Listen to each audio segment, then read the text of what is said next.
Hi. When I was growing up, there was a Bob Dylan song that had a line in it that says, "My life was one big emergency." I sometimes feel like that's the story of my life. I picked the fire department here just because I have a nostalgic place in my heart for fire departments. But I'm here at the Golden Mount, a tourist attraction in the old city in Bangkok with a couple of friends. And I thought I would make a quick video about the current conflict going on in Thailand and Cambodia. They're shooting at each other across the border in several places, and it's starting to make international news. As a matter of fact, this morning it attracted the attention of the Secretary of State, Marco Rubio of the United States, put a post on X about it, saying how they're pursuing peace talks and that kind of thing. And I wanted to talk a little bit about, expats who are thinking about coming to Thailand, or people that are here, or anybody that might be affected by such things, and give you my take on whether or not it's safe to be here. I don't want to make any assumptions about why people from the West come to Thailand, but there's just a certain something about the Thai culture that has a je ne sais quoi, we'll call it, that tends to attract Western men. I wonder what that is.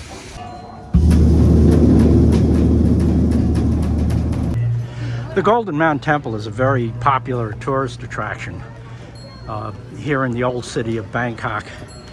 And part of the appeal is a spectacular view of the city skyline behind me. But what sticks out for me today is that there are no shortage of tourists here today. I was here a few weeks ago taking a few friends around for a visit and it was nearly empty. And now today it's quite the opposite. It's quite crowded. So my first thought was, well, whatever's going on with this conflict in Cambodia isn't scaring away tourists. And then as I mingled through the crowd, I began to realize most of them are Thai. It's a Thai holiday, so that's why it's so crowded today. Not really all that many tourists. Anybody who watched my last video knows my friend Marcus, who I had lunch with in my last video, and Marcus just sent me an alert that he had received that 5 people have been killed in an incident near Chatuchak Park. This is just happening right now as I'm making this video about the dangers of being in Thailand these days. And it's something that I predicted when this conflict escalated a couple of days ago, is that the Thai military is far superior to that of the Cambodian military. So I would not take terrorism off the table. Now, I don't know if that's what happened. Standing next to the gong here.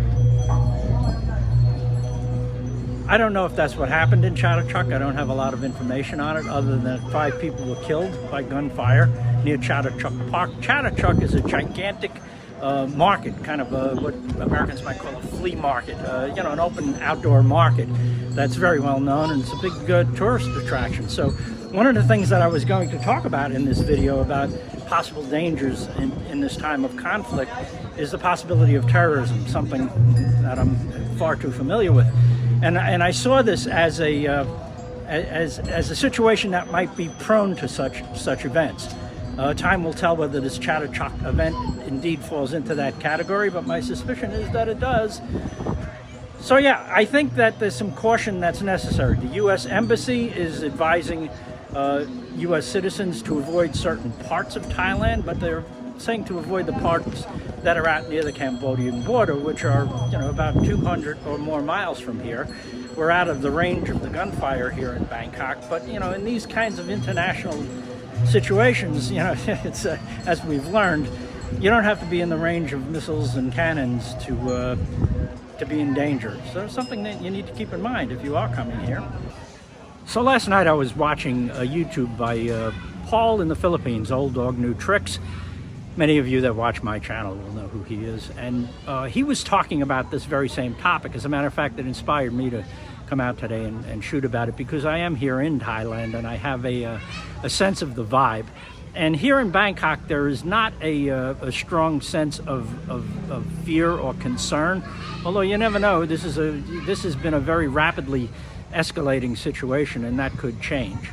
I do have a friend that lives in Surin province, and Lee is an old Australian Army Ranger. He who saw some really heavy combat in the Vietnam conflict. So he's not the kind of person that worries too much about stuff. He has a very strong sense of self-reliance, even in chaotic situations. And Lee he and his wife evacuated his home because it was inside the perimeter where the Cambodians have been shelling Thailand. And so if Lee's concerned, I'm concerned.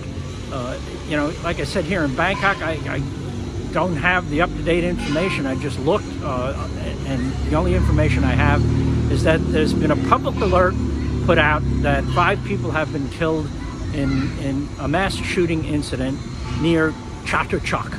And other than that, I don't have any specific information about it. So yeah, is Thailand safe? Thailand's a funny place. You know, when I got here, I guess when I settled here about 10 years ago, since then, the politics have been stable. It's been very safe, and you know, no kind of issues like this at all. Although if you look at Thailand's post-World War II history, you will find many military coups, riots, uprisings, that kind of thing that used to happen on a regular basis. And that kind of stopped, you know, a little over 10 years ago. And it's been a very peaceful and sanguine kind of place to live. Is that changing? I don't know. I don't have a crystal ball. There are a lot of people talking about peace efforts of both prime ministers in both countries, both Thailand and Cambodia have been talking about making peace. The Malaysians have hosted a conference today in Kuala Lumpur, where both sides apparently are talking. The Secretary of State for the United States was sent an envoy to encourage the peace talks. So there is hopeful news on the platform, but right now I would not say, hey, it's a safe place, don't worry about it. I wouldn't say don't come either. I mean, I'm not leaving. I don't feel unsafe yet, but I'll be honest, I do have an exit plan in the back of my head if I gotta get out of town in a hurry. So I'm shooting an update clip on this very fast-moving story. I just had dinner at a very nice Israeli restaurant near Khao San Road, for those of you familiar with Bangkok. And I'm going to turn the camera out so you can see Khao San Road. We're walking down it right now. It's been a very popular spot in the city for many, many years. It's morphed into different expressions, but these days it's still a big tourist place with a lot of shops and massage places and restaurants and things like that. It's they refurbished it during COVID, and it's the first time I've been here in quite a while. It's pretty far from where I live, but at any rate, I got new news. The shooting at Chatuchak apparently killed 5 security guards, and then the shooter shot himself. So I don't know yet if it's a terrorism-related event or not. More importantly, the Malaysian Peace Conference seems to have had some positive results. I'm getting my information from Marcus. I'm going to stop talking as we pass the music here. The bad music. Hey there. And